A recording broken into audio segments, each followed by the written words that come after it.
For as long as Westridge Academy had existed, it was never meant for students like Malcolm Carter. It was a school built to keep certain people in and certain people out. It was made clear that he would never belong. Why? Because Malcolm Carter was the only black student. From the moment he stepped into Ms. Whitmore's classroom, she made it clear he wasn't welcome. She singled him out, grinning when the class laughed at his expense. His answers were marked wrong when they were right, his grades slashed without reason. Most students in his position would have given up. But Malcolm Carter was the son of Jonathan Carter, a self-made black billionaire who built his empire from nothing. That same fire burned in Malcolm. Ms. Whitmore never considered that the boy she tried to break was raised by a man who refused to lose. She picked a fight she couldn't win. And now, justice is coming for her. Before we go any further, comment where in the world you are watching from and make sure to subscribe. The morning air carried the quiet hum of routine, polished hallways reflecting the glow of early sunlight, pristine lockers standing in perfect formation, each one a silent testament to the exclusivity of Westridge Academy. It was a school built for the children of CEOs, politicians, and old-money aristocrats, a place where legacy mattered more than merit, and where every student walked with the assurance that the world already belonged to them. And then there was Malcolm Carter. As he moved through the corridor, he could feel it. The lingering glances, the weight of eyes that never lingered too long but always long enough. The only black student at Westridge, the only one who didn't come from generations of inherited wealth. The Carter name carried power, but it was new money, self-made wealth, and here that distinction mattered just as much as his skin color. He kept his shoulders squared, his chin lifted, refusing to acknowledge the silent treatment, the casual exclusion, the way conversations softened whenever he passed. He had been here long enough to understand that his place would always be challenged, tested, doubted, and nowhere was that more evident than in Ms. Whitmore's classroom. She stood at the front of the room, poised, her crisp white blouse neatly tucked into a fitted pencil skirt, her demeanor sharp as ever.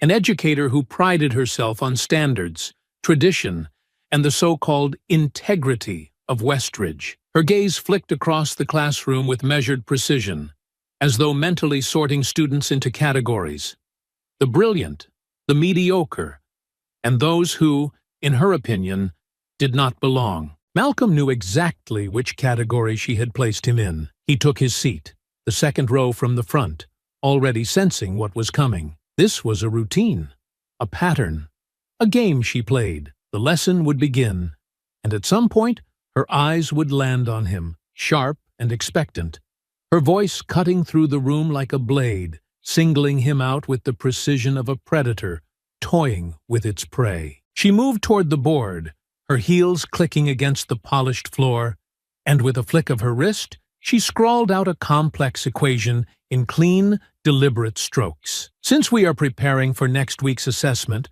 let's begin with an application problem. Carter. His name snapped through the air like a challenge. A beat of silence followed. Then, slowly, Malcolm lifted his eyes, meeting her gaze with calm indifference. Ms. Whitmore smiled, but there was no warmth in it, only the kind of satisfaction that came from knowing she held the power in this moment. "Go ahead," she said, gesturing toward the board. "Walk us through the solution." He knew what this was. She did this often, and never to anyone else. He had watched her teach, knew exactly how she guided students through difficult concepts, offering hints, redirecting their thinking, giving them space to stumble and recover. But not with him, never with him. For him, there were no hints, no guiding words. She wanted him to fail, to stammer, to hesitate, to prove to the class, no, to her, that he was not as intelligent as he thought he was. A flicker of amusement crossed her face as the silence stretched, as though she was already anticipating his failure. Malcolm stood, moving toward the board with an air of unbothered ease, though he could feel the tension coiling around the moment. He glanced at the equation, absorbing it quickly, understanding exactly what she had done. She hadn't given him a fair question. She had thrown him into advanced college-level material, something even the top students in the class wouldn't solve without preparation. A quiet murmur passed through the room. The students weren't blind. They knew this wasn't fair.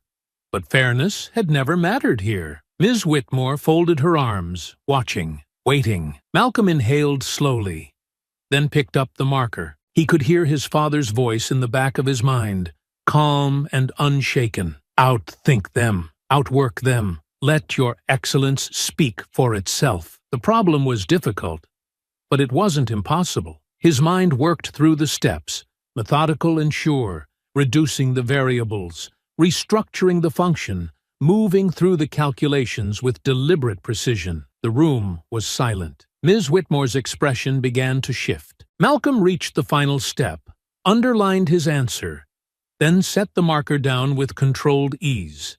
He turned back, meeting her eyes directly, refusing to let her see even a flicker of doubt. For the briefest moment, she hesitated. A beat of silence stretched between them, thick and charged, before she gave a small, dismissive scoff. "Well," she said, lips pursing as she turned back to the board, "you certainly took the long way to get there. Next time, try to be more efficient." A soft wave of laughter rippled through the class, subdued, cautious, but there. Malcolm returned to his seat, jaw tight, but his expression unreadable.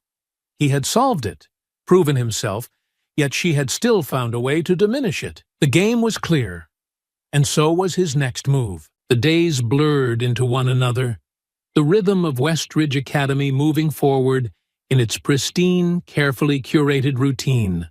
Untouched by the weight of real-world struggles, students carried their privilege like second skin, oblivious to the subtle undercurrents that Malcolm felt every time he stepped into the building. The laughter in the hallways, the effortless ease with which his classmates moved through their day. It all existed in contrast to the silent battle he fought, one that none of them would ever have to experience. Here, he wasn't just another student. He was the exception, the outsider, the unspoken anomaly, and Ms. Whitmore made sure to remind him of that every single day. By 2:20, it began subtly, in the way that racism often does, never explicit enough to be called out directly, but unmistakable in its intent. "Carter," she called one morning, her voice carrying that same saccharine edge as before. "Since you're so—" A slight pause, a flicker of amusement in her eyes. "Capable, I'm sure you wouldn't mind explaining to the class why your approach yesterday was unconventional." Malcolm exhaled slowly. Unconventional. Not wrong, not incorrect. Just not the way she wanted him to do it. A carefully chosen word. A way to undermine him without directly calling him incompetent. He pushed back his chair and stood, meeting her gaze as he walked to the front of the class. He had expected this, prepared for it. "Mathematics isn't about memorizing formulas," he said evenly, picking up a marker, his voice measured, deliberate. "It's about problem-solving. There's more than one way to arrive at a solution." Ms. Whitmore's expression remained neutral, but he could see it. The tightening of her jaw, the flicker of something sharp in her eyes. She murmured, tilting her head. "That's a creative perspective, though I suppose some students are more comfortable with taking shortcuts." A few students snickered, but not all. Some shifted uncomfortably in their seats. The ones who had actually paid attention yesterday knew he hadn't taken a shortcut at all. Malcolm set down the marker without a word and returned to his seat. She wasn't looking for an answer. She was looking for an opening. And the pattern continued. Every class, she found a new way to put him on the spot, to make him stumble, to reinforce the idea that he was not like the others. During a discussion on historical mathematicians, she casually remarked, "Of course, in certain cultures, academics weren't exactly prioritized for quite some time. There was more of a, shall we say, reliance on physical ability." Malcolm sat still. So did the rest of the class. The silence after her words stretched a little too long, the kind that made people shift uncomfortably. wondering if they had really just heard what they thought they had. Ms. Whitmore smiled thinly, eyes moving past Malcolm as if she hadn't just spoken directly about him without saying his name. When another student struggled with a problem later that week, she laughed lightly, shaking her head. "Don't be so hard on yourself, Michael. Some people just aren't born with a head for numbers." Then, without missing a beat, "But you know who must be, right, Carter?" The implication sat heavy in the air. She let it hang, as if expecting him to react. He didn't, not yet. His father had taught him early that there was no point in shouting when people had already decided not to listen, and so Malcolm didn't push back. Not yet. He let her think she was winning. Because he had a plan. The next test was coming up, one he had already begun preparing for the moment she first called him out. Every problem she had ever given, every pattern in her grading, every subtle way she had marked him down, he documented it all. She wanted to prove that he didn't belong here? Fine. He'd prove something else entirely. And when the grades came back, there would be no denying the truth, not even for her. The day of the test arrived with the same polished perfection that Westridge Academy exuded in every corner of its campus. Sunlight poured through tall windows, casting sharp geometric patterns across the pristine tile floors, the school's unshakable elegance standing as a quiet reminder of its exclusivity. Students filtered into the classroom, some confident, others anxious, but Malcolm sat still, unmoving, his hands clasped together in front of him as his gaze remained fixed on the blank sheet of paper that Ms. Whitmore had just placed on his desk. He didn't need to look up to know she was watching him. She always was. Her voice rang out smoothly, her tone light, but laced with something sharper. "I trust everyone has prepared accordingly. Of course, some of us will find this more challenging than others." A few students chuckled, but it was forced, hesitant, as if they weren't entirely sure whether they were supposed to laugh. Malcolm didn't react. He had learned long ago that some battles weren't fought in the moment. They were won in the long game. He picked up his pen and began. The questions were difficult, but not beyond him. He had anticipated this. The extra layers of complexity, the deliberately worded traps, the near-impossible calculations slipped between standard problems, designed to rattle him, to make him hesitate. But hesitation had no place here. He worked through each equation, methodically breaking them down, his mind moving with precision. His classmates began shifting, sighing in frustration as they struggled through the test. Malcolm kept writing. Ms. Whitmore moved between the rows, the sharp click, click, click of her heels against the tile floor, the only sound that broke the quiet. When she reached his desk, she lingered, a shadow at the edge of his vision, her presence pressing down on him like a silent challenge. She wanted to unnerve him. He kept his focus on the paper, his hand steady. When he finished, he set down his pen and leaned back slightly, exhaling slowly. Around him, his classmates were still hunched over their tests, the occasional frantic erasing filling the silence. Ms. Whitmore came to a stop beside him. "Done already, Carter?" The question was casual, but the undertone wasn't. He turned his head slightly, met her gaze, and let the silence settle between them. "Yes," she tilted her head, her lips curving ever so slightly. That was all she said before walking away. But Malcolm had seen it, the flicker of irritation behind her eyes. She had expected him to struggle. He hadn't. The next class period, Ms. Whitmore stood at the front of the room, the test papers stacked neatly in her hands. "I must say," she began, her voice slow, deliberate, "I'm surprised by the results." A few students tensed, waiting for the inevitable drop. There were, of course, the usual strong performances. And then, unfortunately, there were those who, let's just say, proved my concerns correct. Her gaze swept across the room before landing on Malcolm. The papers began circulating.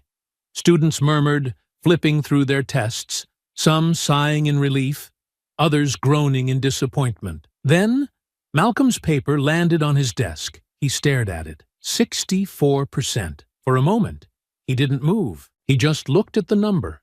the bold red ink slashing across the top of the page like a deliberate wound, the absurdity of it so blatant that it almost felt laughable. He had double-checked every answer. He knew the material better than anyone in this room. Slowly, he flipped through the pages. Point deductions for correct answers, arbitrary markings, vague criticisms, unanswered explanations. She hadn't even tried to hide it. A slow, burning heat built in his chest, curling into his fingertips as he clenched the paper just slightly, his breath coming in steady, controlled inhales. He felt her watching him, waiting. She wanted a reaction. He wouldn't give her one, not yet. As the class ended and students began filing out, Malcolm remained seated, his test paper still on his desk, untouched since he had flipped through it. Ms. Whitmore lingered at the front of the room, sorting through her materials, her posture unbothered, her expression cool. Malcolm rose. He walked toward her with measured steps, not angry, not emotional, just calm, controlled, deliberate. He set the test down on her desk. "I'd like an explanation." She looked up at him, her lips curling into that same thin, amused smile. "For what, exactly?" His voice was even. "For why you took points off for correct answers." A slow blink, then a slight tilt of her head. "Oh, Carter, I understand that you must be disappointed, but sometimes confidence can lead to carelessness. Perhaps you didn't pay as much attention as you thought." His grip on the edge of her desk tightened slightly. "I showed my work." She sighed, shaking her head as though he was a child throwing a tantrum. "Mathematics isn't just about getting the answer. It's about comprehension, and I just don't think you fully understand the material." Something inside him snapped. His voice came out lower, sharper. "You don't think I understand? Or you don't want me to?" A flicker of something passed across her face. Not surprise, not outrage, but something colder, a challenge. "Carter," she said smoothly, "if you spent as much time studying as you do making accusations, perhaps your grade would reflect your intelligence." He stared at her, the weight of unspoken words pressing at the back of his throat, but he swallowed them down. "Not here, not yet." Without another word, he turned and walked out of the classroom, his pulse steady, his mind already working. If she thought this was over, she was wrong. This was just the beginning. The drive home was quiet, the kind of silence that wasn't empty but charged, filled with unspoken thoughts and slow-burning frustration. Malcolm sat in the passenger seat of his father's black Bentley, the cityscape passing by in a blur of warm streetlights and distant car horns, but he wasn't seeing any of it. His test paper rested on his lap, the bold red 64% glaring up at him like an accusation, a mockery of the hours of preparation he had put in, of every calculation he had checked and rechecked, of every piece of work she had deliberately marked wrong. Jonathan Carter, his father, sat behind the wheel, his posture as composed as always, hands steady on the leather steering wheel, eyes fixed on the road ahead. He hadn't said much since Malcolm got in the car, but he didn't need to. He had taken one look at his son's face and known immediately that something had happened. They stopped at a red light. The faint glow of the dashboard cast sharp shadows across Jonathan's face, accentuating the sharp cut of his jaw, the quiet calculation in his eyes. He was a man who had built himself from nothing, who had carved his way into spaces that had never been meant for him. And he understood, without Malcolm needing to say a word, that this was one of those moments. Finally, Malcolm exhaled, his fingers tightening around the paper. She didn't even try to hide it. His voice was calm, but there was a weight beneath it, something pressing against his ribs, a mixture of anger and exhaustion. She took points off for right answers, said I didn't fully understand the material, like I don't belong there, like I'm too stupid to be sitting in her damn class. Jonathan didn't react immediately. He let the words settle, let the frustration hang in the air, absorbing it without rushing to respond. It was something Malcolm had always admired about his father. He never spoke just to fill silence. When he said something, it mattered. The light turned green. The car rolled forward. Malcolm swallowed, staring down at the test again before looking out the window. "It's not even just the grades," he muttered. "It's the way she talks to me. The way she—" He shook his head, jaw tightening. "The other day, we were talking about historical mathematicians, and she threw in some comment about how certain cultures relied more on physical ability than education. And I knew exactly what she meant." His voice darkened. She wasn't even subtle about it. Jonathan let out a slow breath, his fingers tapping once against the steering wheel. He still didn't look over, but his presence alone was steadying, grounding. Malcolm pressed on. "Then, in class today, she said some people just aren't born with a head for numbers. And then," he let out a dry, humorless laugh, "and then she looked at me, like she wanted me to know she was talking about me, but wanted to make sure she could still deny it, if she had to." His father's grip on the wheel tightened slightly. "She's comfortable," Jonathan said, his voice measured, controlled. "She's gotten away with this for so long that she doesn't even try to hide it anymore." "Yeah, well, I'm sick of it," Malcolm muttered, his knuckles pressing into the armrest. "It doesn't even matter what I do. If I fail, I don't belong. If I succeed, I must have cheated. If I speak up, I'm aggressive. If I stay quiet, I lack confidence. No matter what, I lose." For a moment, his father said nothing. The car glided smoothly down the wide avenue leading toward their neighborhood, the grand houses standing like monuments to a life that was supposed to be free from these kinds of struggles. But money, Malcolm knew, didn't shield you from everything. Jonathan finally spoke. "You think I don't know how that feels?" Malcolm glanced at him, but his father's eyes remained fixed on the road, his expression unreadable. "You think I didn't deal with the same thing?" Jonathan continued, his voice quieter now, but no less firm.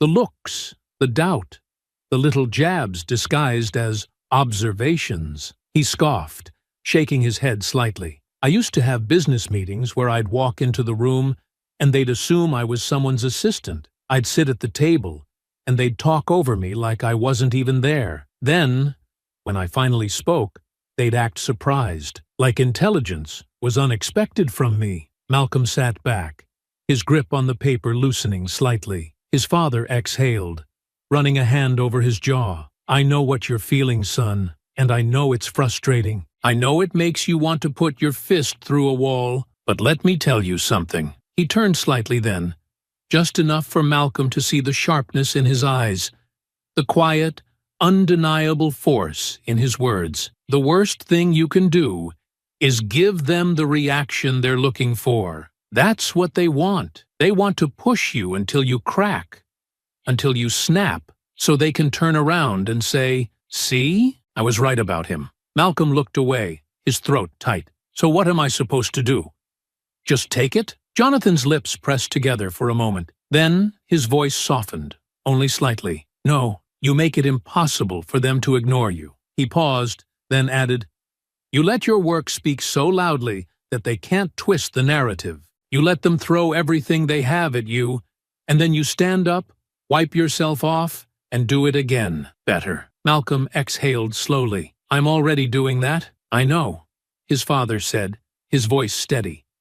"And you're going to keep doing it." They pulled into the long driveway of their home, the massive estate standing in the quiet glow of the evening light. Jonathan parked the car, but didn't move to open the door just yet. Instead, he turned fully to Malcolm, his expression unreadable for a long moment before he finally said, "You don't fight small battles, son. You don't waste energy proving yourself to people who aren't worth it. You focus on the bigger picture." Malcolm swallowed, his father's voice lowered slightly. "But when the time comes to fight," a small pause, "then you make damn sure you win." Malcolm met his father's gaze, something shifting inside of him, something that settled deep. He nodded once. Jonathan exhaled, then reached into the center console, pulling out a thin envelope. "By the way," he said casually, handing it over, "I got this earlier. Didn't get a chance to show you." Malcolm took it, brow furrowing slightly, as he pulled out the single sheet of paper inside. His eyes skimmed over the first few lines, and then he froze. A slow, disbelieving breath left his lips. "I got into the National Honor Society." Jonathan's mouth twitched. "You sound surprised." Malcolm blinked down at the letter.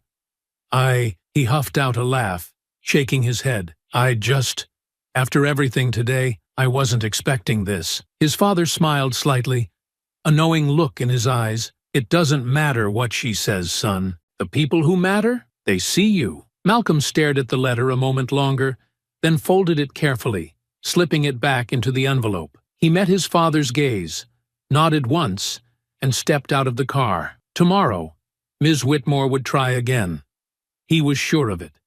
But she had no idea what was coming. The next morning, Malcolm walked into Westridge Academy with his mind already made up. He knew how this day was going to go because he knew Ms. Whitmore. People like her were predictable.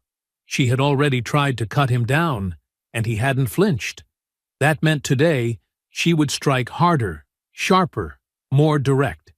And she wouldn't be subtle about it. Her classroom, as always, felt unnaturally perfect.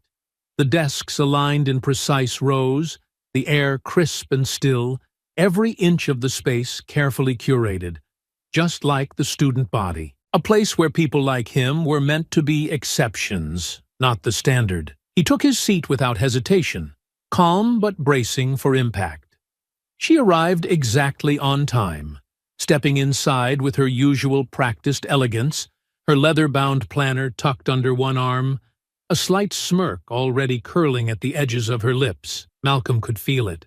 The weight of what was coming. She had already decided that today was going to be a lesson. "Chitsin," she set her planner on the desk, clasping her hands together as her gaze swept across the room. "Good morning, class," she said smoothly, her tone light, but carrying that distinct undercurrent, the one that always lingered just beneath the surface when she spoke to him.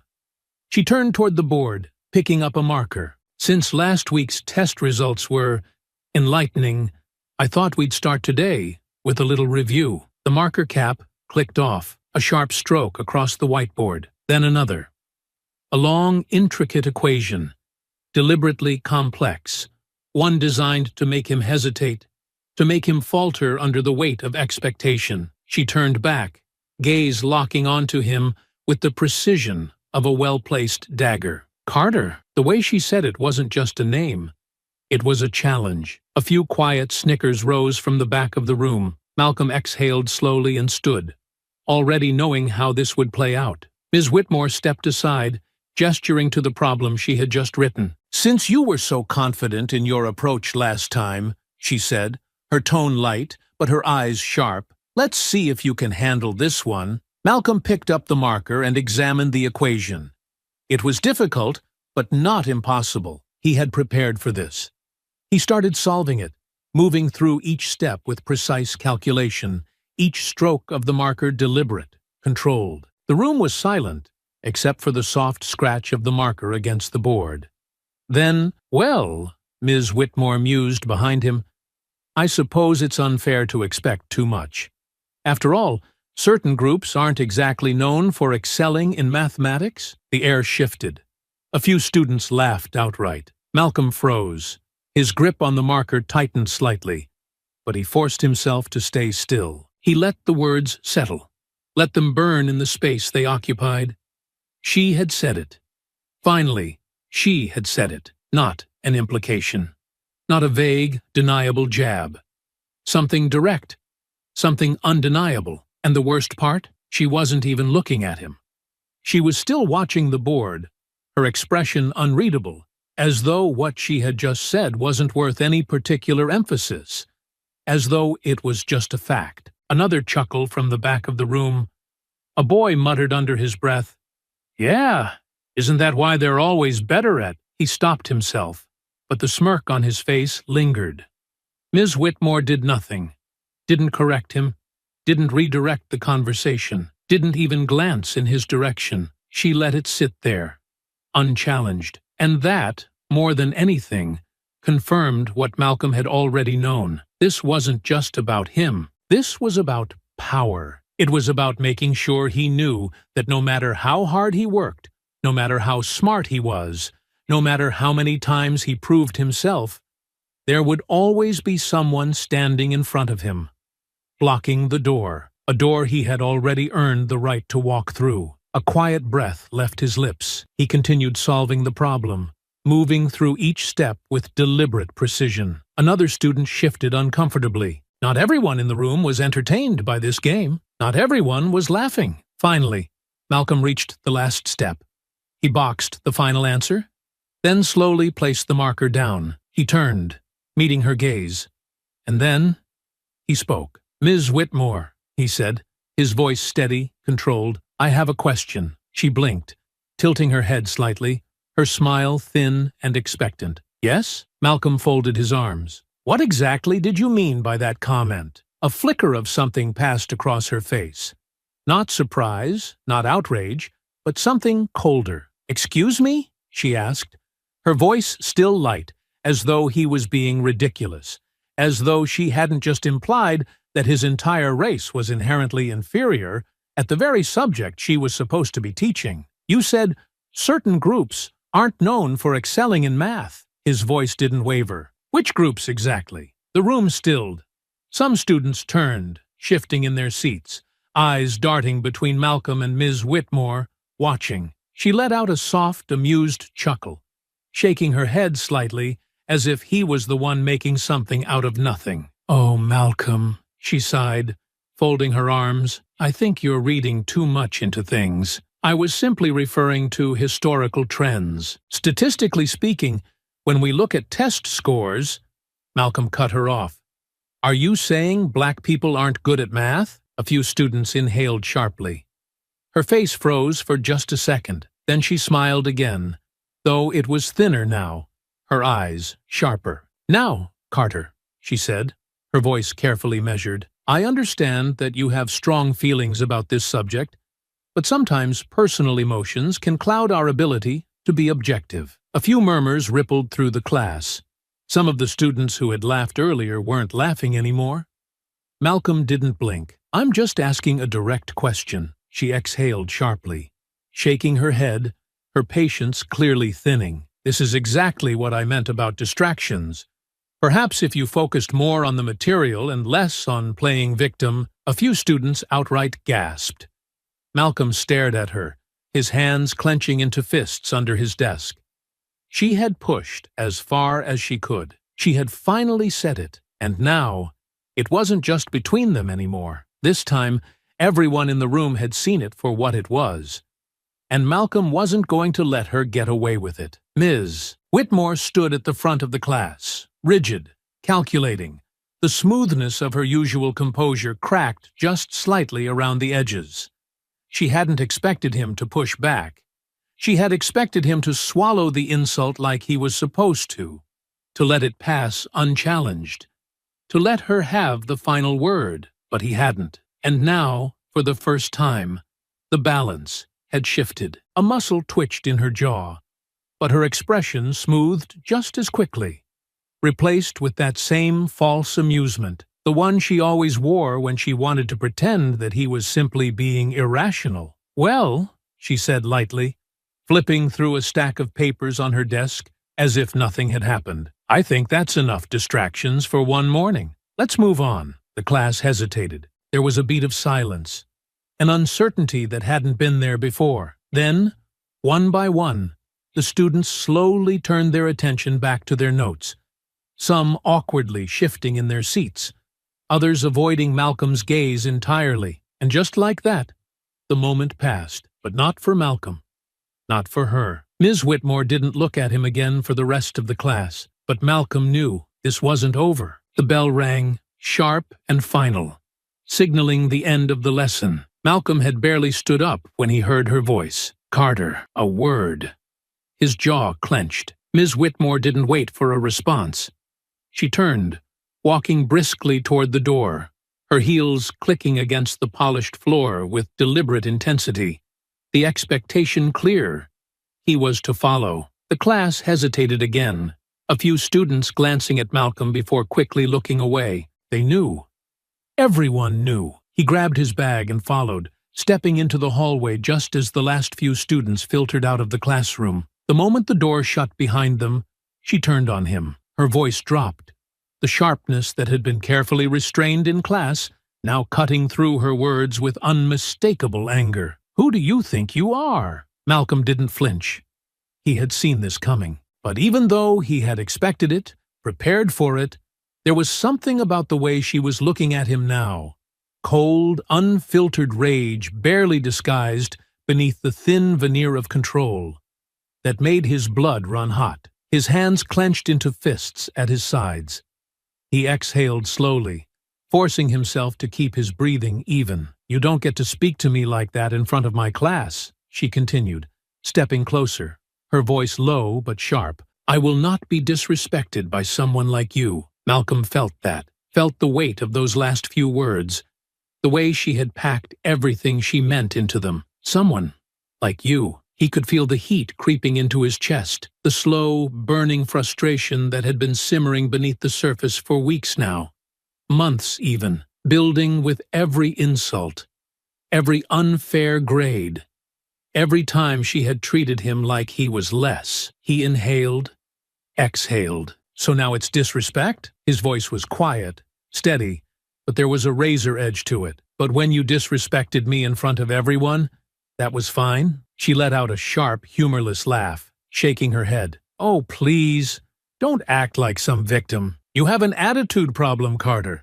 A serious one, and I don't know what your father has been teaching you, but let me be very clear." She stepped even closer, her voice lowering to something harsher, something only he could hear. "I don't care who your daddy is. In my classroom, you are nothing special." The words hit him like a slap, not because they were unexpected, but because he knew exactly what she meant. She wasn't talking about his father. Not really. She was talking about him, about his presence at Westridge, about how, no matter what he did, no matter how hard he worked, no matter how brilliant he was, in her eyes, he would always be nothing special. His fists clenched tighter, his nails digging into his palms. His pulse pounded in his ears, a slow, controlled fury that was barely being contained. He had never wanted to punch a wall before, but right now, he felt like he could put his fist straight through the damn plaster. But he wouldn't, because that's what she wanted. She wanted him to break, to snap, to lose his temper so she could paint him exactly how she wanted him to be seen. Aggressive, angry, a problem. He inhaled, exhaled, forcing himself to loosen his hands. He wasn't going to give her that. Not now. Not ever. She watched him, waiting, studying him like she was searching for the reaction she wanted. When he didn't give it to her, her eyes narrowed just slightly. She exhaled sharply, straightening, smoothing out her skirt with a slow, deliberate motion. "Since you seem to have such strong opinions, Carter," she said, her voice slipping back into its usual controlled condescension, "I look forward to seeing how well you perform on the next test. Let's see if you're really as capable as you think you are." She turned without waiting for a response, walking back into the classroom, her posture stiff, controlled, but he could feel it. She was angry. She wasn't done, and neither was he. Malcolm stood there for a long moment, his hands still shaking slightly, his pulse still heavy in his ears. This wasn't just about the next test. This was about making him fall, and she had just made a huge mistake. Because if she wanted a war, she was about to get one. The days leading up to the second test were a slow, simmering build-up, a storm forming just beneath the surface of Westridge's polished, untouchable exterior. Malcolm could feel it with every glance Ms. Whitmore threw his way, with every sharp remark she delivered in class, with every moment she spent watching him as though waiting for him to break. But she was the one making the mistake now, because she thought this was still a game. She thought she could push him, manipulate him, control the narrative. She thought she had won. What she didn't realize was that Malcolm had already started playing by his own rules. He started tracking everything. Every insult, every unfair comment, every moment where she called only on him for the hardest questions while tossing softballs to the rest of the class. At first, it was just notes, dates, times, the exact wording of the things she said, the way students reacted, who laughed, who shifted uncomfortably, who avoided looking in his direction altogether. Then he went further. He started recording, a small voice memo app on his phone, running in his pocket during class, capturing her words, the quiet murmurs of laughter, the weight of the moments she tried to pretend didn't exist. It wasn't enough to just know the truth. He had to be able to prove it. The morning of the exam, Malcolm walked into the classroom feeling nothing but calm, controlled certainty. Ms. Whitmore was already waiting at the front, her arms crossed, a slight smirk tugging at the corner of her mouth. She thought this was her moment. She thought this was the day she would finally put him in his place. "Take your seats," she said smoothly, her voice carrying a note of satisfaction. "Remember, this test will be a strong indicator of your performance in this class. I suggest you all take it very seriously." She didn't need to say it. The message was already clear. She wasn't talking to everyone. She was talking to him. Malcolm sat down, his pulse steady, his hands loose as he pulled out his pencil and turned over the first page. He already knew what to expect. The test was difficult, far more advanced than anything they had covered in class. The kind of problems that required weeks of preparation, knowledge beyond the standard curriculum, an understanding that most students in this room wouldn't have. Most students. Not him. He had anticipated this. He had studied for everything. The clock ticked down as he moved through each question, his pencil gliding across the paper with precise calculation, one question at a time, one step after the next, every solution laid out perfectly, every answer boxed with crisp, deliberate strokes. His classmates shifted, sighed, erased frantically, some of them already realizing they were in over their heads. A boy 3 seats away groaned under his breath, muttering about how he was going to fail. Malcolm just kept writing. The last problem. The final step. He boxed the answer. Set his pencil down. Then, without a flicker of hesitation, he reached into his bag, pulled out his phone, and took a picture of every single page. When the test ended, Malcolm stood, walked straight to Ms. Whitmore's desk, and set his paper down in front of her, his movements calm, careful. Her gaze flicked up, and for a fraction of a second, he saw it, the moment of hesitation, the flicker of irritation behind her eyes, because she had expected him to struggle. She had expected him to be shaken, and instead, he was standing there, perfectly composed, looking at her like he already knew exactly what she was about to do. Her fingers curled around the stack of papers. "We'll see how well you did," she said, her voice carrying the same false amusement it always did when she spoke to him. "Though, if history is any indication, I wouldn't get your hopes up too high." Malcolm didn't blink. "Neither would I." And then he turned and walked out, leaving her sitting there, still clutching the test she was about to manipulate. That night, Malcolm sat at his desk, the dim glow of his laptop screen illuminating the picture of his test. Each answer clear, each calculation exact. There was no room for doubt. He had aced it, and when the grades came back, when she handed him that test with a failing score marked in bold red ink, when she tried to tell him that he hadn't measured up, he would be ready. She thought she had trapped him. She had no idea. She was the one about to fall. Malcolm sat at his desk, perfectly still, his breathing measured, his hands resting lightly against the polished surface, fingers interlocked. Around him, the usual hum of conversation filled the air. Students discussing grades, groaning over missed points, complaining about trick questions. Papers rustled, backpacks unzipped, but none of it touched him because he already knew. The moment she placed that test on his desk, it was going to be exactly what he expected. And sure enough, as Ms. Whitmore moved through the rows, handing out graded exams with a practiced ease. He felt it before he saw it. The quiet pause as she neared his desk, the slight shift in her expression.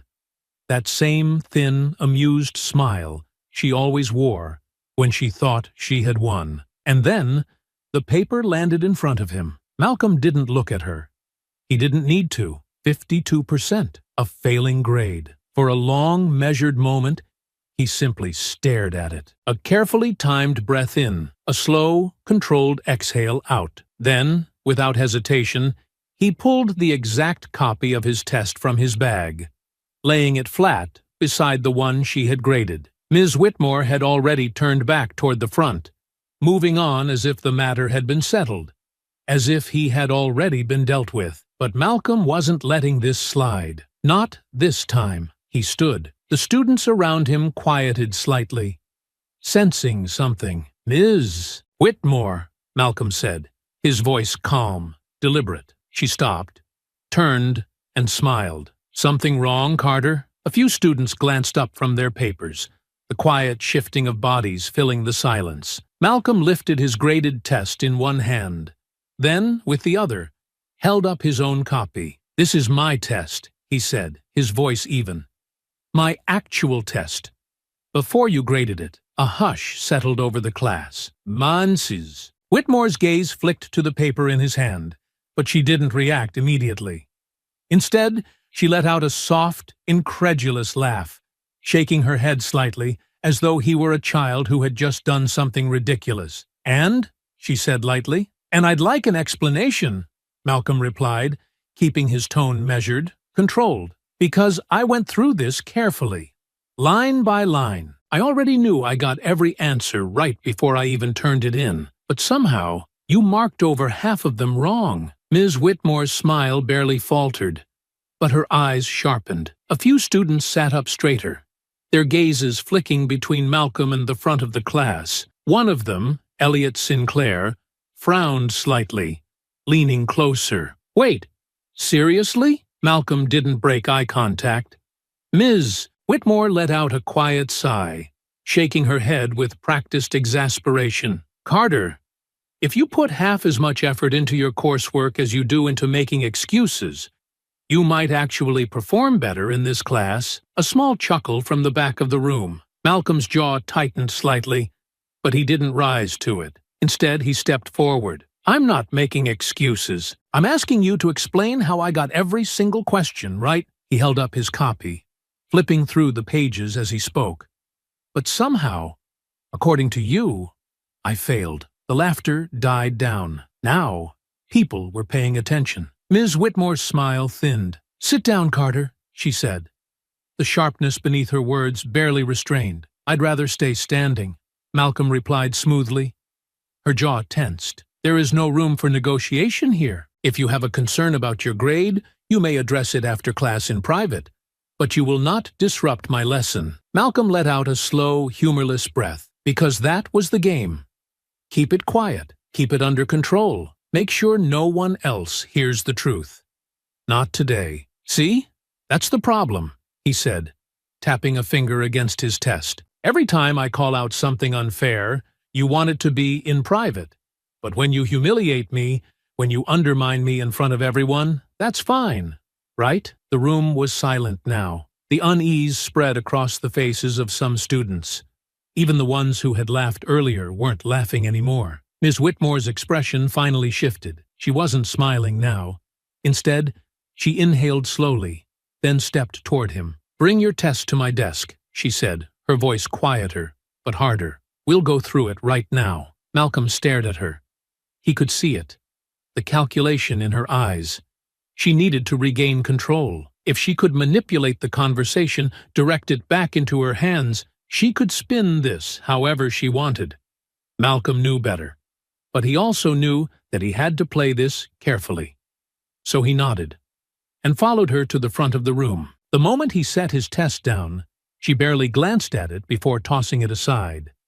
Instead, she reached for a separate sheet of paper from her desk, her movements sharp, deliberate. "You know," she said, her voice laced with something heavier now, something dangerous. "It's interesting, Carter, Because I just happened to notice something about your test. Malcolm said nothing. He already knew what was coming. Ms. Whitmore turned to the class, holding up a blank testing sheet. We have a strict honor code at Westridge, as I'm sure you're all aware. And while we trust our students, we also have a responsibility to maintain our academic standards. She let the words sit for a moment. A few students exchanged glances. Then she turned back to Malcolm, her eyes locking onto his. I have reason to believe you cheated. Silence. Malcolm stilled. His fingers curled slightly at his sides, nails pressing into his palms, but he didn't blink, didn't look away. And that was when he knew this was always her end game. She had planned this the moment he pushed back, the moment he called her out in front of everyone. It didn't matter how well he had done. It didn't matter that he had proof. Because now she was flipping the board. Now, it wasn't about whether he had answered the questions correctly. Now, the only thing that mattered was that she had accused him of cheating. And at Westridge, an accusation from a teacher was as good as guilt. The next thing Malcolm knew, he was in the principal's office, his test confiscated, his argument dismissed before it had even begun. Principal Hastings barely even looked at him. His hands were folded on the desk, his expression one of forced patience, the kind that suggested he had already made up his mind. This is a serious matter, Hastings said, exhaling deeply, and given your history of defiance, I have no choice but to take this very seriously. Malcolm stared at him, feeling his pulse pounding in his ears. His history of defiance. Because he hadn't let her walk over him. Because he had dared to question her. He opened his mouth, but Hastings was already shaking his head. As of today, he continued, his voice flat, final, you are officially expelled from Westridge Academy. The drive home was silent, thick with a tension that neither father nor son had spoken into existence yet. Malcolm sat in the passenger seat, his hands pressed against his knees, his breath slow and measured, his head tilted slightly toward the window as the city blurred past. Expelled. He had known it was coming the moment Ms. Whitmore flipped the board against him, twisting reality into something that served her, something that fit the narrative she had been shaping since the moment he walked into her classroom. He had done everything right. He had worked harder than anyone, documented every move, prepared for every possibility. And still, she had won. At least, that was what she thought. Jonathan Carter's hands remained steady on the steering wheel, his face unreadable, his jaw set tight. He hadn't said much after picking Malcolm up, just a single clipped sentence. We'll talk at home. That was all. And that was how Malcolm knew. His father was furious, not the kind of fury that erupted in raised voices or slammed doors, but the kind that simmered deep, controlled and calculating, waiting for the right moment to be unleashed. The kind of anger that didn't just burn, it destroyed. The moment they pulled into the long, winding driveway of their estate, Jonathan turned off the car, sat still for a moment, then finally exhaled, as if releasing the breath he had been holding since the second he got the call. Then he turned to Malcolm, his voice low, even. Start from the beginning. Malcolm inhaled, steadying himself, then laid it all out, every detail, the way Ms. Whitmore had targeted him from the start, pushing him harder than anyone else, making him look like a fool in class with impossible questions while handing out easy ones to the students she deemed worthy. The way she subtly undermined him, implying that certain groups weren't known for excelling in math, letting students laugh at his expense while pretending she had said nothing wrong. The first test, the one she failed him on despite the correct answers. The hallway confrontation, where she had finally dropped all pretense, told him he was nothing special. And then, finally, the last test, the setup, the moment she had been building toward all along. I knew she was going to fail me again, Malcolm said, his voice sharp, controlled, his fingers curled into his palms.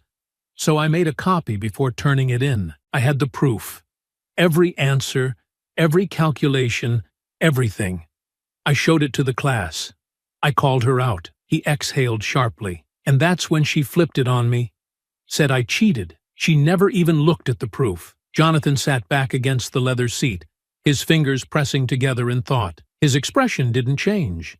Not a single flicker of surprise, not a single shift of doubt. Because he had known this was coming too. Malcolm's jaw clenched. They had already decided. Principal Hastings didn't even let me defend myself. He just looked at me like I wasn't worth the time. He swallowed, anger twisting in his throat, like they were finally getting rid of a problem. For a long moment, his father said nothing. Then, Jonathan Carter let out a slow, quiet breath, nodding once, as if he had just come to a final, irreversible decision. And then he opened the car door. "Come inside," he said, his voice smooth, steady. "We have work to do." The office was one of the few rooms in the house Malcolm never entered unless he was invited. Unlike the rest of the estate, modern, sleek, designed for comfort and effortless luxury, the office was something else entirely. It was the only space where his father's true nature lived in the open. No decorations, no personal touches, just a massive mahogany desk, dark leather chairs, a wall-length bookshelf filled with economic reports, legal volumes, and records of corporate takeovers. Malcolm had once heard his mother call it his war room, and right now, that felt exactly right. Jonathan moved to his desk, set his phone down, then sat, gesturing for Malcolm to do the same. He leaned forward, fingers tapping lightly against the polished wood as he finally looked at his son, not with pity, not with sadness, but with something sharper. Understanding. "This is what happens when people like that feel threatened," Jonathan said, voice smooth, certain. "You worked harder. You were smarter. You beat her at every turn, and she knew it." He exhaled, shaking his head. "So she did what people like her always do. She changed the rules." Malcolm nodded once, his throat tight. Because it was true. She had lost, and she had known it. So she had made sure to win anyway. His father studied him for a moment, then leaned back in his chair, his gaze cold, calculating. "Did you record her?" Malcolm hesitated. "Some of it. Not everything." His father nodded. "That's fine. It's enough." There was a weight behind those words, something final, something absolute. Malcolm frowned slightly. "Enough for what?" Jonathan reached for his phone, pressing a single button. Within seconds, a voice filtered through the speaker. "Marlowe." Malcolm straightened slightly. He knew that name. His father's legal powerhouse, the man who had shut down billion-dollar corporations with nothing but a well-placed lawsuit and an unshakable argument. Jonathan leaned forward, fingers pressed together. "I need everything you can find on Westridge Academy. Financials, board of directors, donor history, and get me a meeting with the chairman. This week." A brief pause. Then, "Understood." The line went dead. Malcolm blinked.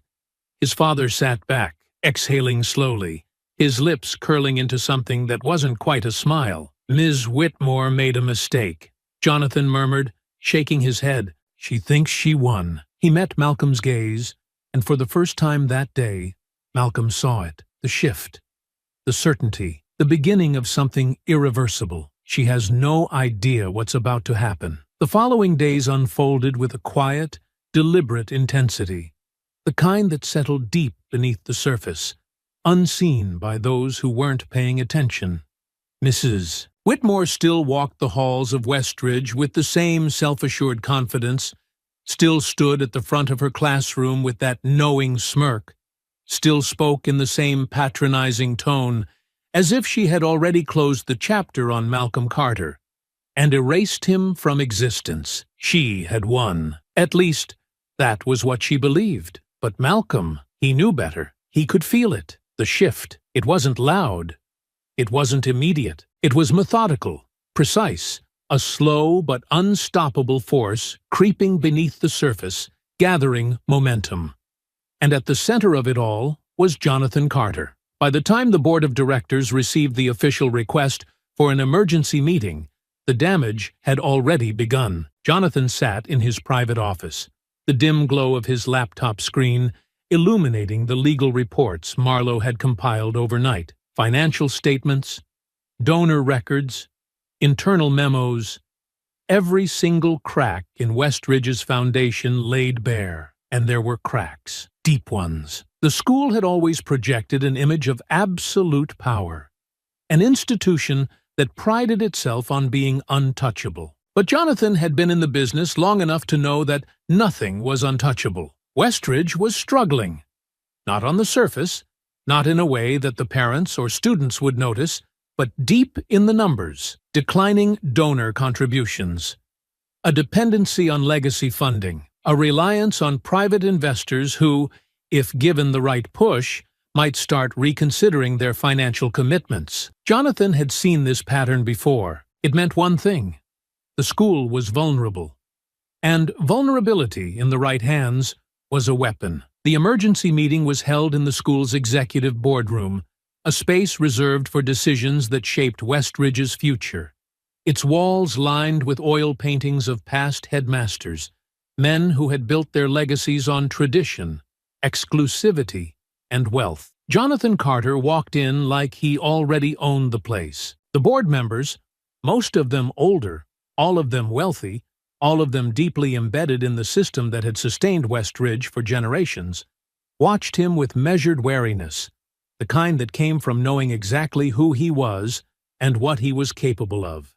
Seated at the head of the long oak table was Theodore Lancaster, chairman of the board, a man who had spent decades ensuring that Westridge remained exactly as it had always been. Controlled, selective, he steepled his fingers, watching Jonathan with the faintest hint of a smile. "Mr. Carter," he said smoothly, "I must admit I was surprised by your request to meet with us on such short notice." A pause. Then, with an air of practiced diplomacy, "I understand you're upset about your son's expulsion, but surely you realize—" Jonathan didn't let him finish. "I'm not here to discuss my son's expulsion." The words were calm, clipped, but they landed like a scalpel. Lancaster hesitated. Jonathan leaned forward, resting his forearms against the table, his gaze moving slowly, deliberately, from one board member to the next. "I'm here," he continued, voice steady, measured in a way that only made the weight of his words hit harder, "to discuss the future of Westridge Academy." A pause. Then a shift. Small, but noticeable. A flicker of unease passed through the room. Subtle, but unmistakable. As if the men in that boardroom could already feel the ground tilting beneath them. Jonathan allowed the silence to settle before he spoke again, his voice lower now, sharper. "I've had my legal team review the school's financial records," he said, tapping a single sheet of paper in front of him, watching as the board members stiffened slightly. "I know about the donor retention issues, the declining contributions, the dependency on a handful of legacy families to keep the institution afloat." He tilted his head slightly, his gaze unreadable. "And I know that, unless something changes, this school is one bad financial quarter away from a very public collapse." The air shifted again. Lancaster's smile thinned. "I fail to see how this concerns you," he said smoothly. Jonathan exhaled slowly, then sat back, completely at ease. "It concerns me," he said, "because I'm offering you a way out." Another pause. More unease. Lancaster's fingers tightened slightly where they rested against the table. "And what, exactly, do you mean by that?"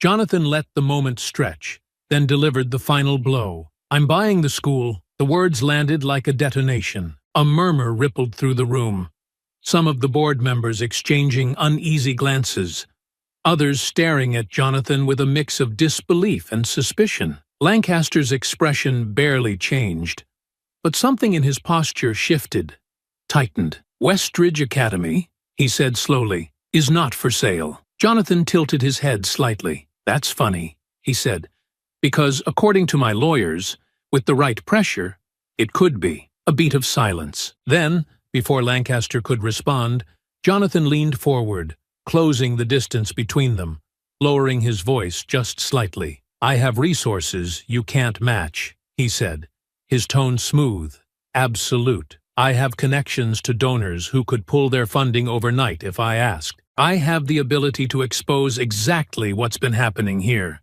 The discrimination, the violations of ethical teaching standards, the financial instability. Lancaster's jaw tightened. Jonathan held his gaze. I can burn this institution to the ground, he said, voice quiet but razor-sharp.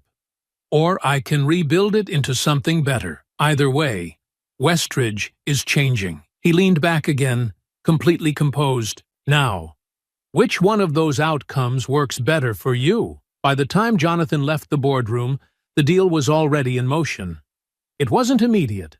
Westridge's legacy families weren't going to surrender overnight. But Jonathan Carter didn't need them to. He just needed to start the process, and he had. The documents were already being drafted. The financial maneuvering had already begun. And when it was done, when the ink was dry and the final papers were signed, Westridge Academy would belong to him. And the first person to be removed? Ms. Whitmore. The morning unfolded like any other at Westridge Academy.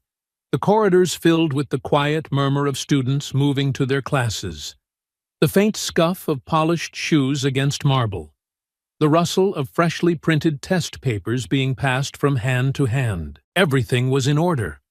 Everything was as it should be. Ms. Whitmore stepped into her classroom with her usual air of control, her sharp eyes scanning the room, her presence alone enough to bring an immediate hush over the students. The authority was hers. It always had been. She walked to her desk, stacking a few papers neatly, allowing herself the smallest of satisfied smiles. It had been a long time coming, but Westridge was finally free of Malcolm Carter. Then the door swung open, and Malcolm Carter walked in. The shift was instant.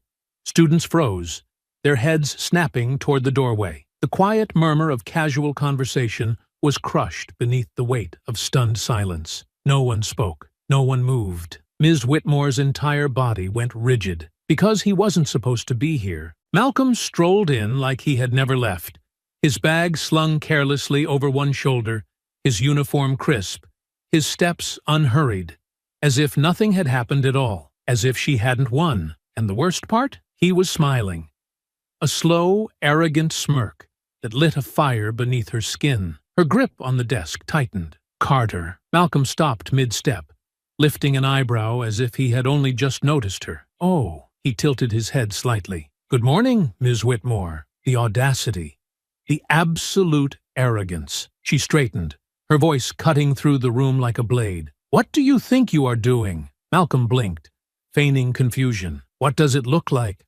I'm going to class. A sharp inhale rippled through the room. A few students glanced at each other, shifting in their seats, watching, waiting. Ms. Whitmore's hands curled into fists. You are not a student here, she hissed, her voice low but laced with fury. You were expelled. You have no right to step foot in my classroom. You have no right to be anywhere in this building. Malcolm exhaled a soft chuckle, shaking his head as if amused. I don't know, he said, shrugging casually. I checked my schedule this morning, and it still says I belong here. He glanced toward the board. And, honestly, I'd hate to miss out. Wouldn't want to disappoint you. A few students snorted quietly, muffling their reactions behind their hands. Ms. Whitmore's jaw clenched. Get out, she ordered, her voice rising slightly, barely contained fury spilling through her controlled exterior. Malcolm's smirk widened. You seem upset, he noted. Everything okay? Out, now! Her voice cracked against the walls. Pure, seething rage. Malcolm just stood there, unmoved, unshaken, enjoying every second of it. You know, he mused, shifting his bag slightly, you seem kinda stressed today, Ms. Whitmore. Maybe you should take a breath. Count to 10. That's what my dad always says when dealing with people who... He let the words hang in the air, then finished with a mocking smile. Let their emotions get the best of them. A few students outright gasped. Ms. Whitmore's face flushed red, her entire body vibrating with rage. You, she snapped, her words stumbling over themselves in fury, are a disrespectful, arrogant little... She stopped herself, her nostrils flaring, her chest rising and falling in sharp, unstable breaths. Malcolm tilted his head. "Go on," he encouraged smoothly.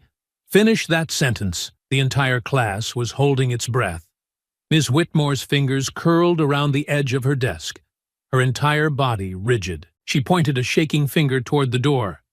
"Get out!" And then she turned her head toward the entrance and froze. Standing in the doorway, his gaze calm, his presence a quiet, unstoppable force, was Jonathan Carter. The blood drained from her face. The fury collapsed into something else entirely. Shock, panic. Her mouth opened slightly, but nothing came out. Because this was wrong. He wasn't supposed to be here. None of this was supposed to be happening. And yet, there he was. Jonathan stepped forward, smooth, measured, his presence suffocating in its control. He said nothing. He didn't have to. Because the look in his eyes said it all. And for the first time in her entire career, Ms. Whitmore had no power. The silence in the room stretched, thick and suffocating, pressing down on every student, locking them in place as the weight of the moment settled around them. No one dared to speak. No one dared to move. Ms. Whitmore was frozen, her face a study in contradictions, rage warring with confusion, shock battling against the instinct to regain control. But there was no control to be had. Not when Jonathan Carter stood in the doorway, his expression unreadable, his presence undeniable. He took a slow step forward, the sound of his polished shoes against the tile the only noise in the entire room. His gaze never left Ms. Whitmore. And yet, it was Malcolm who spoke first. He exhaled softly, shaking his head with an amused smirk. "Huh," he mused. "You got real quiet all of a sudden." A few students snorted under their breath. Ms. Whitmore's lips parted slightly, as if scrambling for words, for an argument, for something that would put her back in control. Nothing came.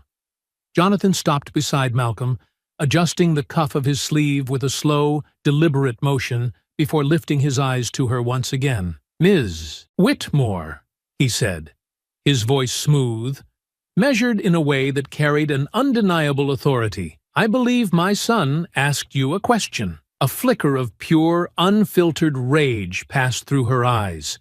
Her hands curled into fists, her nails pressing so tightly into her palms that they nearly went white. She inhaled sharply, her entire body vibrating with barely contained fury. "This is absurd," she spat, her voice tight with anger. "I will not stand here and be humiliated." "Oh, I think you will," Jonathan interrupted, his tone calm, final. A muscle in her jaw twitched. The students in the classroom held their breath. Malcolm took a casual step forward, folding his arms across his chest, his expression relaxed, but his eyes sharp. "I just want to understand something," he said, tilting his head slightly. "Because, see, you've been pushing this whole idea that I don't belong here for months, that I'm not smart enough, that I need to be put in my place. But the way I see it," he gestured vaguely around the room, "I'm still here." The words landed like a slap. Ms. Whitmore's nostrils flared. Jonathan smirked slightly, but there was no humor in it. "Why don't you explain your thought process?" Malcolm pressed, his voice smooth, unbothered, laced with quiet amusement. "Go ahead. Walk me through it. What exactly were you thinking when you failed me on tests I aced? When you called me out in class? When you let students laugh at me?" He took a step closer, lowering his voice, forcing her to look at him, to face the moment she had tried so hard to orchestrate. "Tell me, Ms. Whitmore, what was the lesson you were trying to teach?" Her entire body trembled with rage. "I do not have to justify myself to you," she hissed. "Because you can't," Malcolm said smoothly. She recoiled, as if struck. Laughter rippled through the room, hushed but unmistakable. Ms. Whitmore's breath hitched, and that was when she snapped. Her hands slammed against the desk. "You are arrogant, disrespectful, entitled." Jonathan chuckled. The sound was low, quiet, but it cut through the air like a blade. Ms. Whitmore's words died instantly. She turned to him, eyes burning with fury, her chest rising and falling in sharp, unstable breaths. Jonathan studied her, exhaling as if this entire interaction had exhausted him. Then, after a long, drawn-out pause, he spoke. "You know, it's funny," he said, his voice smooth, measured, almost casual. "You've spent months trying to convince my son that he doesn't belong here." He tilted his head slightly, a small smile tugging at the corner of his lips. "But you never once considered that maybe you're the one who doesn't belong." Ms. Whitmore's face drained of color. Her breath came out in short, uneven bursts. Jonathan watched her carefully. Then, as if just now remembering something, he let out a soft chuckle and reached into his suit pocket. He pulled out a thin, neatly folded document. Then he set it on her desk. Ms. Whitmore's eyes flickered downward, then back up, then back down. She blinked, her mouth opening slightly. Her hands trembled as she reached for the paper, unfolding it slowly, her breath growing shorter, sharper, more erratic with every second that passed. Her eyes scanned the document, and then she froze. Because there it was, the school's ownership contract. Jonathan Carter, the new owner. Her chest rose and fell in quick, uneven gasps. Jonathan clasped his hands together in front of him, watching the exact moment realization struck. "I own Westridge Academy now," he said, voice light, but carrying the weight of an executioner's final verdict. Silence. Nothing but pure, suffocating silence. Ms. Whitmore's fingers curled around the edges of the paper, gripping it so tightly it nearly crumpled, and then, for the first time, she looked afraid. Malcolm exhaled a quiet laugh, shaking his head. He said again, "Kinda crazy how life works out." Jonathan let the moment linger, let her sit in it. Then, softly, calmly, with the kind of power that didn't need to be raised above a whisper, he spoke the words that would end her. "You're fired." The moment the words left Jonathan Carter's mouth, the entire room seemed to shift. The students who had been frozen in stunned silence now exchanged glances, some barely holding back expressions of disbelief, some outright reveling in the spectacle unfolding before them. Ms. Whitmore's grip on the document trembled, her fingers tightening around the paper as though she could will it out of existence. Her jaw clenched, her breath coming in short, uneven bursts, rage simmering beneath the surface, battling against something deeper, something closer to panic. She had spent years building an untouchable reputation, carving out a space where she controlled the narrative, where she dictated who succeeded and who failed, where she alone determined who belonged. And now, in front of everyone, she was being dismantled. Her throat bobbed with the force of a swallowed breath before she let out a sharp, incredulous laugh, the sound brittle, unsteady. This is ridiculous," she spat, her voice uneven, barely masking the desperation creeping into its edges. "You can't." She gestured wildly at Jonathan, at Malcolm, at the students still watching her unravel, their eyes wide, drinking in every moment. She took a sharp step forward, pointing a trembling finger at Malcolm. This little stunt?" she seethed, her voice growing shrill, cracking under the pressure of her own downfall. "I have worked here for over 20 years. You think you can just waltz in here with your money and undo everything? You have no right." Jonathan tilted his head slightly, studying her, unimpressed. "I think you'll find," he said smoothly, "that I have every right." She exhaled sharply, shaking her head as though trying to force reality back into the shape she wanted. Her eyes darted toward Principal Hastings, searching for an ally, for anything that would help her regain control. "Hastings!" she snapped, her voice laced with authority, the same tone she had used for years to remind people exactly who held power. "Are you really just going to stand there and let this happen? You know as well as I do that I am an irreplaceable asset to this institution. I have tenure, I have credentials, You have no authority here," Jonathan interjected. Her head snapped toward him, eyes blazing. Jonathan clasped his hands together, letting out a slow, deliberate breath before speaking again, calm, measured, final. "You don't seem to understand, Ms. Whitmore," he continued, his voice carrying an unmistakable weight, a quiet but unrelenting force. "This is not a discussion. This is not a negotiation. This is an announcement." He gestured toward the paper still clutched in her shaking hands. "As of this morning, Westridge Academy is under my control," he said smoothly. "And as of this moment, your employment is terminated. Effective immediately." A beat of silence. Then, softly, "You're done." Her breath hitched. Her entire body locked. "No," she whispered, shaking her head, refusing to accept it. "No, you can't do this.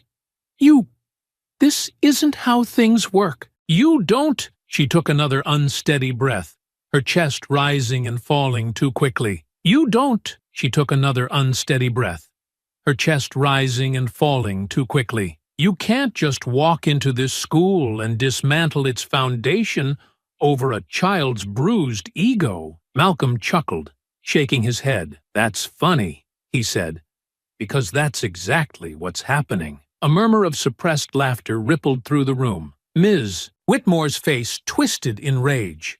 She turned back to Jonathan, stepping forward like a cornered animal, her voice dropping into a venomous hiss. "You don't know what you're doing. You think this school will thrive without me?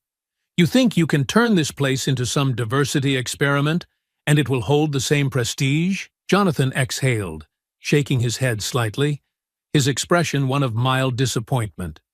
"Ms. Whitmore," he said quietly, "you were fired 30 seconds ago, and you still can't help yourself." Her breath stuttered.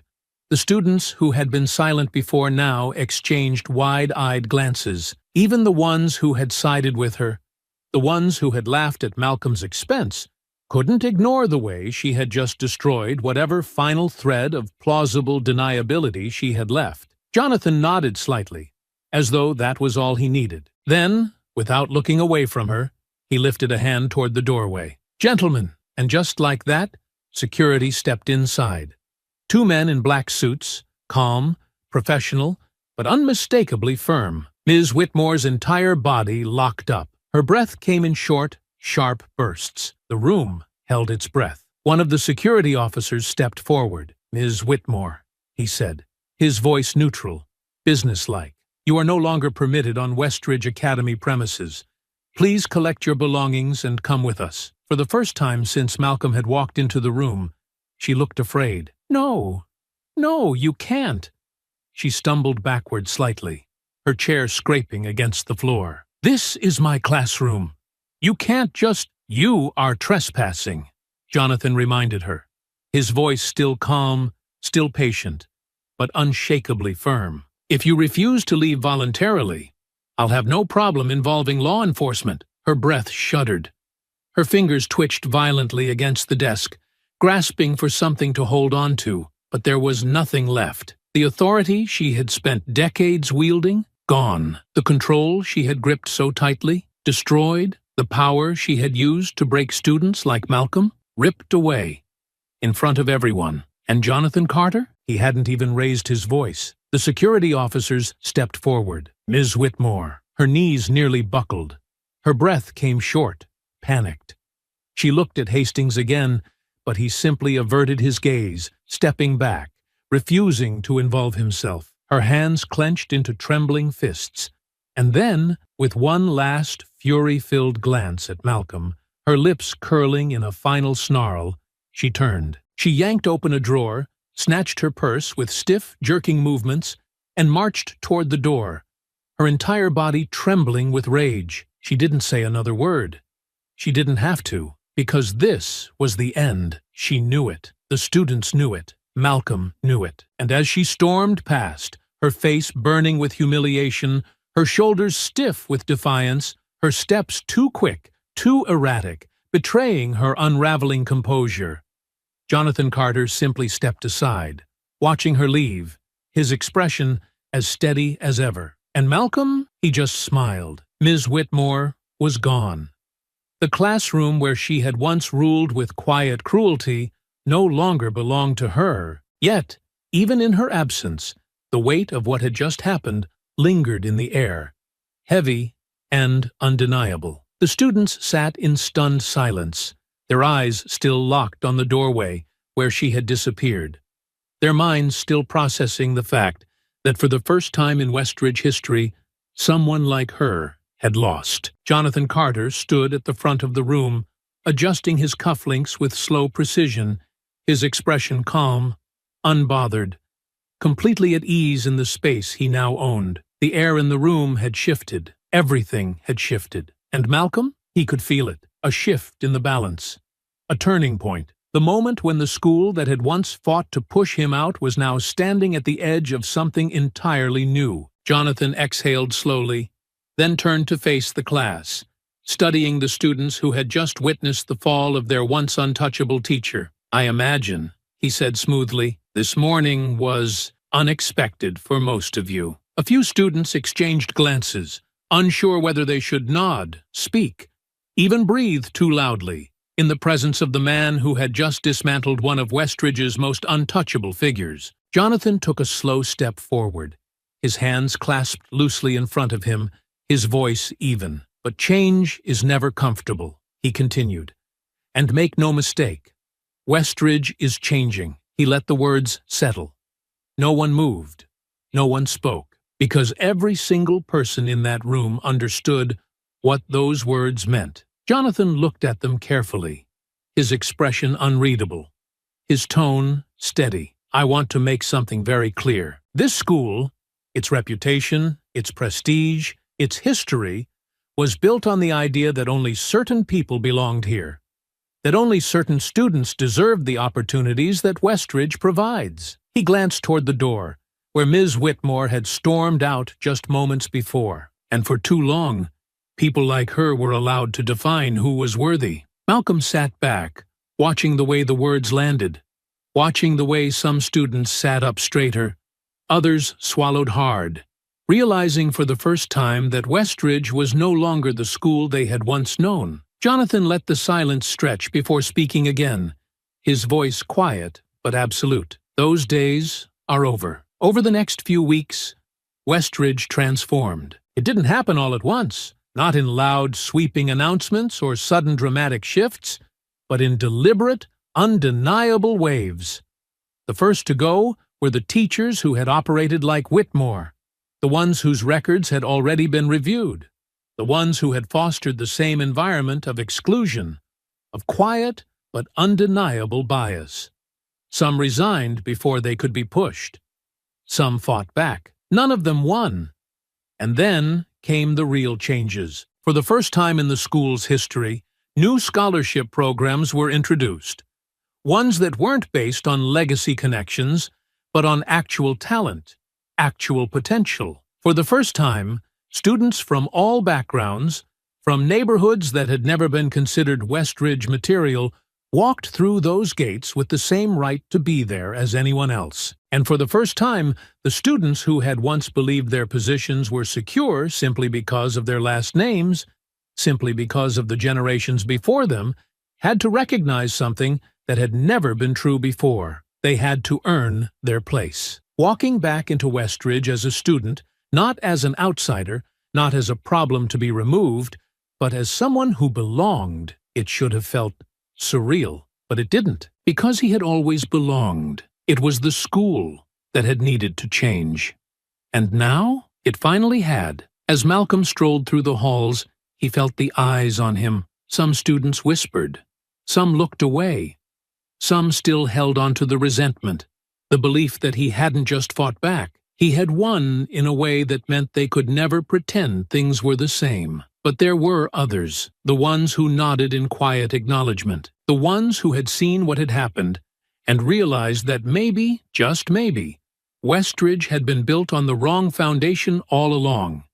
And when he stepped into his new math class, a different teacher, a different atmosphere, a space that no longer existed under the weight of someone trying to push him out, he smiled. Because this was his now. He had fought for it, and he had won. The weeks passed, and Westridge Academy was no longer the same. It wasn't just the new policies, the scholarships, or the shifting dynamic among the students. It was the way the air felt different, as if something that had been stagnant for years had finally been forced to move. And at the center of it all was Malcolm Carter. For the first time since setting foot on Westridge's campus, he wasn't just fighting to prove that he belonged. He wasn't playing defense, wasn't watching his back, wasn't strategizing against a system designed to push him out. Now he was running forward, unburdened, unstoppable. And when Malcolm was finally free to focus on what mattered, when he didn't have to waste energy dodging landmines laid out for him by bitter teachers, when he didn't have to deal with the suffocating weight of someone trying to sabotage his every move, there was only one possible outcome. He dominated. It didn't take long for everyone at Westridge to realize something that Ms. Whitmore had spent months trying to deny. Malcolm Carter wasn't just a good student. He was the best. He wasn't coasting. He wasn't just keeping up. He was outpacing everyone. It started with the first few tests. Perfect scores, every time. Answers laid out with flawless precision. Calculations so meticulous that even his teachers had to pause and admire them. Then came the competitions. Westridge prided itself on its elite math team, a program that had been running for decades, one that had always been stacked with the children of Ivy League-bound families, the kind of students who had private tutors and generational knowledge drilled into them from birth. Malcolm didn't just join. He took over. In his first competition, he carried the team to a first-place win, solving the final round's most difficult problem in half the time it took the nearest competitor. Then another and another. Soon, his name wasn't just known within Westridge, it was known across the state. Every school they competed against knew him. Every tournament, every judge, every coach from every other elite institution whispered about the black boy from Westridge who came out of nowhere and kept winning. The same people who had once whispered that he wasn't supposed to be there, that he was an anomaly, an exception, now had no choice but to say his name with respect. Malcolm Carter wasn't a footnote in Westridge history. He was Westridge history. And that was something no one could take away from him. At first, the shift in how he was treated was subtle. The same students who had once laughed along with Ms. Whitmore's barbs, who had smirked when she set him up to fail, now watched him carefully, uncertain, as if trying to figure out how to navigate a world where Malcolm Carter wasn't just a presence in the school, he was a force. Some stayed silent, unwilling to acknowledge the power shift. Some still harbored resentment, hating that he had proved them wrong. But then there were the ones who saw the truth. Elliot Sinclair, one of the top students before Malcolm had arrived. One of the kids who had never taken him seriously, who had once laughed when Ms. Whitmore humiliated him, was the first to change. One afternoon, after the results of yet another school-wide exam had been posted, Malcolm's name sitting comfortably at the top, his score nearly perfect, Elliot stopped him in the hallway. "All right," he said, exhaling sharply, rubbing the back of his neck. "I have to ask, how the hell did you get through the last problem? I was stuck on that for at least 20 minutes. Malcolm blinked, turning slightly to face him. For a moment, Elliot looked like he might regret asking. Then, cautiously, he added, "I mean, unless you're planning to keep your secrets." Malcolm studied him. The words weren't condescending. They weren't resentful. For the first time, they weren't even competitive. It was respect. Genuine, begrudging respect. And that was better than revenge. Malcolm let out a slow breath, then smirked slightly, tilting his head. "Depends," he said. "You willing to actually listen?" Elliot scoffed. "Dude, at this point, I'll take notes." By the end of the semester, Malcolm Carter wasn't just the top student. He was the student. The one every teacher held up as the standard. The one new students were told about before they even set foot on campus. The one who had reshaped Westridge's legacy by existing, by excelling, by proving that the doors people had tried to close on him should never have been closed in the first place.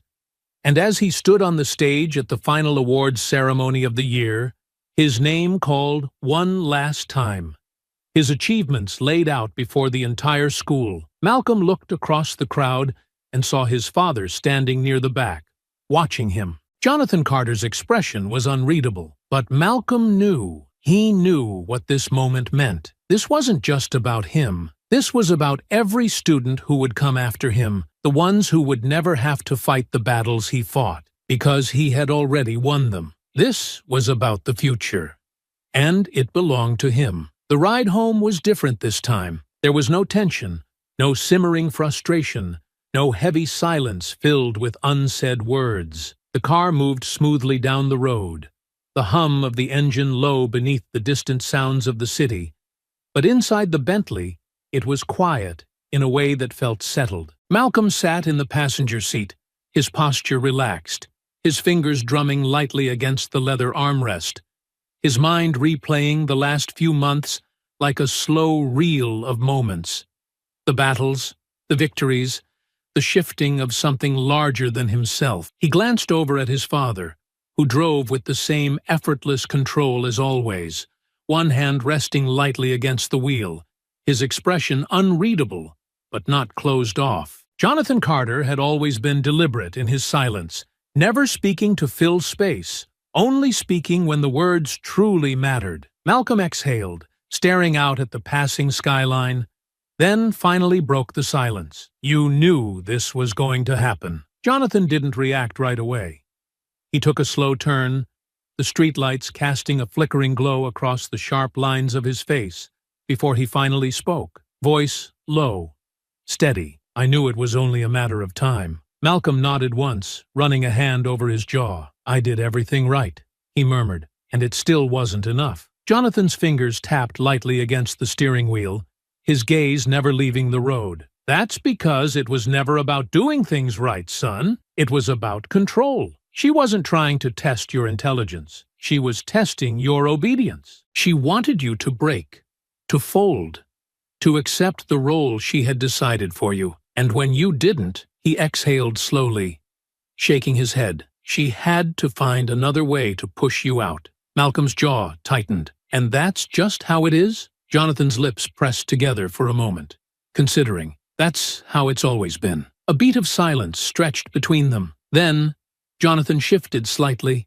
his voice quieter now, weightier. When I was your age, he said, I walked into boardrooms where people refused to shake my hand. They spoke over me, dismissed my ideas, questioned whether I even deserved to be in the room at all. They didn't see me as a businessman. They saw me as an intrusion. Malcolm turned his head slightly, watching his father now, listening. Jonathan let out a short breath, his fingers tightening against the wheel for just a second. But I knew something they didn't. He glanced at his son, his eyes sharp, steady. I knew that they could ignore me. They could doubt me. They could try to make me feel like I didn't belong, but they couldn't stop me. He paused, letting the words settle before he continued. You don't fight racism by proving you're better than them, he said, because it was never about skill to begin with. You fight it by refusing to let them decide who you are. Malcolm exhaled slowly, his mind turning over the words, letting them settle. Jonathan's voice softened just slightly. You didn't just prove her wrong, Malcolm. You proved that she never had the power to define you in the first place. The weight of that hit harder than Malcolm expected. Because it was true. Ms. Whitmore had never been in control. She had tried to manipulate the system, tried to use her authority to push him out. But in the end, she was the one who lost. She was the one who had been removed, erased, made irrelevant. And Malcolm was still here. Jonathan reached into the center console, pulling out a neatly folded sheet of paper before handing it over. This came for you this morning. Malcolm frowned slightly but took it, unfolding it with careful fingers. His breath caught slightly. A letter, an invitation to compete in an international mathematics competition, one of the most prestigious in the world. For a moment, he just stared at it, the weight of it settling deep. Then, slowly, a small smirk tugged at the corner of his lips. Jonathan chuckled under his breath. I assume you'll be accepting. Malcolm exhaled a quiet laugh, shaking his head. Oh, you already know. Jonathan nodded, his expression unreadable, but there was something in his gaze, something proud. "You've earned this," he said simply, "and everything that comes next." Malcolm stared at the letter for another second, before folding it neatly, slipping it into his jacket pocket, then leaned back against the seat, letting out a slow breath. Because for the first time in a long time, he wasn't looking over his shoulder. He wasn't waiting for someone to take something from him, wasn't walking into a room expecting to have to fight, just to exist. Now he was just moving forward. And no one was going to stop him. I hope you enjoyed that story. Please share it with your friends and subscribe so that you do not miss out on the next one. In the meantime, I have handpicked 2 stories for you that I think you will enjoy. Have a great day.